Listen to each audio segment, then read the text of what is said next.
Au Moyen-Âge, les symboles de la monarchie étaient essentiels non seulement pour affirmer le pouvoir et l'autorité du roi, mais aussi pour maintenir l'ordre et préserver la continuité du royaume. Chargés de significations profondes et historiques, ces symboles dépassaient leur image physique, agissant comme des représentations palpables de la souveraineté et du droit divin des rois et des reines. Peut-être la plus emblématique de toutes, la couronne était plus qu'une simple garniture. Sa forme et son ornementation variaient considérablement, reflétant la richesse et la puissance du royaume. Issue de traditions anciennes, la couronne est passée de simples diadèmes et couronnes de laurier à des structures plus complexes et plus ornées. Tout au long du Moyen-Âge, elle n'était pas seulement un symbole de pouvoir et d'autorité, mais aussi un signe des liens divins du monarque. Lorsque la couronne était remise sur la tête du monarque lors de la cérémonie du couronnement, elle était considérée comme un octroi d'autorité venant directement de Dieu, ce qui renforçait le concept de droit divin royal. Cet acte de couronnement transformait le dirigeant en souverain oint, élevant son statut au-dessus du commun des mortels et lui conférant un rôle presque sacré dans la société. Les couronnes pouvaient être simples et élégantes ou richement décorées de pierres précieuses, d'or et d'autres métaux précieux. Le choix des bijoux et des symboles avait une signification. Par exemple, les rubis représentaient le courage et la force, tandis que les émeraudes symbolisaient la sagesse. La forme de la couronne pouvait également indiquer le statut ou l'étendue de l'influence du monarque, certaines couronnes étant spécifiquement destinées à exprimer l'autorité sur plusieurs royaumes ou territoires. Le couronnement d'un monarque est l'un des rituels les plus solennels et les plus significatifs du Moyen-Âge. La couronne était l'élément central de cet événement. Au cours de cette cérémonie, c'est un chef religieux, souvent un évêque, un archevêque ou même le pape, qui déposait la couronne sur la tête du monarque, symbolisant ainsi l'approbation divine de son règne. Ce geste marquait le passage d'un simple mortel à un souverain semi-divin, en charge non seulement de son peuple, mais aussi du maintien de l'ordre divin sur terre. Le couronnement était souvent accompagné de festivités splendides et de rituels complexes, soulignant l'importance vitale de la couronne et du monarque pour le royaume. La couronne représentait non seulement le pouvoir et l'autorité, mais aussi la continuité de la lignée et de la tradition monarchique. Pendant les périodes d'incertitude ou de transition, la couronne rappelait concrètement la permanence et la stabilité de la monarchie. Un symbole visible reliant les monarques actuels à leurs prédécesseurs, confirmant la lignée et l'héritage royaux. Dans la tradition monarchique médiévale, le sceptre était le symbole de l'autorité suprême et du pouvoir. Le bâton ornemental, souvent richement décoré, était un insigne palpable du pouvoir et de la juridiction du monarque sur son royaume. En tenant le sceptre, le roi ou la reine n'affichait pas seulement sa position élevée, mais exerçait aussi symboliquement son autorité souveraine. Dans de nombreuses cultures, le sceptre était considéré comme un pont entre le ciel et la terre, représentant la justice, l'ordre et l'administration ordonnée par Dieu. Lors des cérémonies et des événements officiels, le sceptre était tenu comme un signe que toutes les actions et tous les décrets émanaient directement du trône et, en fin de compte, de la volonté divine. Lors des couronnements, le sceptre était remis au monarque dans le cadre du rituel, car il symbolisait le transfert du pouvoir et de la responsabilité. La remise du sceptre au monarque était un moment charnière, car il s'agissait de la transmission du pouvoir et de l'autorité. L'utilisation du sceptre lors des cérémonies officielles et des procédures judiciaires était également un rappel visible de la légitimité du monarque et de sa capacité à imposer des lois et à maintenir l'ordre. Également connu sous le nom de globus cruciger, l'orbe est un objet sphérique souvent surmonté d'une croix, symbolisant le domaine terrestre du monarque sous la protection et l'autorité divine. Ce symbole médiéval de la monarchie représentait le monde entier soumis à l'autorité du monarque, tandis que la croix qui le surmontait représentait la domination du Christ sur la terre.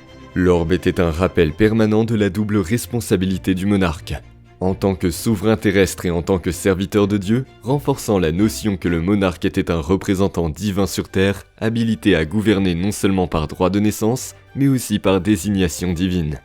Lors du couronnement, la remise de l'orbe au monarque était une étape clé, symbolisant le transfert du pouvoir terrestre sous la grâce de Dieu. En tenant le globe, le monarque se rappelait son rôle de dirigeant juste et de protecteur de son peuple sous la direction de Dieu. Avec la couronne et le sceptre, l'orbe formait un ensemble de régalia qui renforçait visuellement les aspects spirituels et temporels du pouvoir monarchique, réunissant les royaumes terrestres et célestes dans une représentation concrète du gouvernement. Élément essentiel de la tenue des monarques au Moyen-Âge, le manteau royal était bien plus qu'un somptueux vêtement. C'était un symbole frappant de la dignité, de la royauté et du caractère sacré de la monarchie. Ce vêtement opulent, souvent fait de tissus luxueux et orné de fourrures, de broderies et de pierres précieuses, servait de représentation visuelle de l'autorité et de la stature du monarque. La robe enveloppait le roi ou la reine de gloire, reflétant non seulement leur statut exalté, mais aussi leur rôle de protecteur et de chef de leur peuple. La longueur et la grandeur de la robe royale avaient pour but d'impressionner et d'intimider en réaffirmant la position élevée du monarque dans la hiérarchie sociale et politique. Les différentes couleurs et détails avaient des significations spécifiques. Le pourpre, par exemple, était souvent utilisé pour symboliser la royauté, tandis que l'or et les pierres précieuses étaient ajoutés pour représenter la richesse et le pouvoir. Chaque robe était une œuvre d'art qui témoignait du prestige et de l'héritage du monarque. Outre le couronnement du monarque, le manteau était également porté lors d'autres occasions officielles, telles que les réunions diplomatiques et les célébrations religieuses, en signe de respect et de révérence. Il contribuait à conférer au monarque une aura de majesté et d'intangibilité, renforçant le sentiment de sa position quasi sacrée.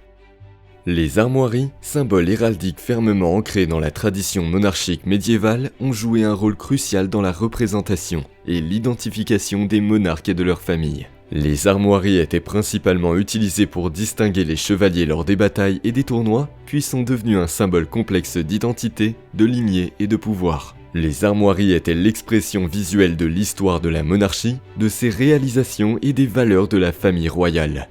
Chaque élément des armoiries, qu'il s'agisse des couleurs, des formes, des animaux ou des objets, avait une signification spécifique. Ces symboles héraldiques exprimaient l'ascendance du monarque, ses alliances politiques et même ses qualités ou réalisations personnelles. Les armoiries étaient constituées de plusieurs parties, chacune ayant sa propre signification. L'écu est la pièce centrale, dont les couleurs et les motifs sont très variés. Les lions, par exemple, pouvaient représenter le courage, tandis que les aigles représentaient la puissance et la vision. Le casque et la couronne surmontant le bouclier indiquaient le statut du porteur. Et la devise, souvent sur une bannière, exprimait la philosophie ou l'esprit de la maison royale. Les éléments de soutien, tels que les animaux ou les figures, étaient souvent choisis pour leur qualité symbolique et protégeaient leurs armoiries. Elles étaient utilisées dans différents contextes, de l'architecture des châteaux et des cathédrales aux documents officiels, en passant par les sceaux et les drapeaux. Les armoiries servaient de signature visuelle aux monarques dans les contextes gouvernementaux et diplomatiques, conférant autorité et authenticité aux documents. Le trône était bien plus qu'un siège physique dans la monarchie médiévale. C'était un symbole puissant de l'autorité royale et de la souveraineté. Souvent perché sur un point élevé dans le hall principal d'un château ou d'un palais, le trône était un point focal qui attirait l'attention sur le roi ou la reine. Le fait d'être assis sur le trône signifiait que le monarque exerçait officiellement ses fonctions. C'était un rappel visuel de l'ordre hiérarchique du royaume et du rôle suprême du monarque en tant qu'arbitre ultime de la justice, de la gouvernance et du pouvoir. Les trônes étaient parfois des œuvres d'art en soi, avec des sculptures détaillées racontant les histoires de la lignée royale, ses conquêtes, ses dieux protecteurs ou ses saints. La grandeur du trône était destinée à impressionner les sujets et les visiteurs, renforçant ainsi l'image de puissance et d'autorité du monarque. Le drapeau ou la bannière royale, souvent ornée des armoiries, était aussi plus qu'un simple symbole de la présence du monarque. C'était un signe d'unité et d'identité nationale évoquant un sentiment d'appartenance et de loyauté parmi les sujets.